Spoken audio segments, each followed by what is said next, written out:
So we're going to do a simple installation of the Shocker Hitch. This is a relatively new Chevy pickup, 2018 I believe, and we're going to put a heavy duty hitch into it. One of the things I want to point out, when you get your hitch and you're going to install it, take the air out of the bag, lower it down, push it down. That's all it takes. Now we've increased the gap. The hitch just slides right in. Line up your pin. Now it's in, ready to air up. The other thing I want to point out, the reason that I came up with this hitch, this goes back to my old racing days.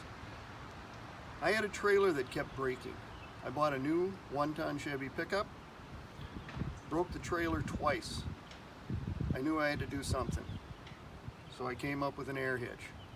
So this was basically out of necessity.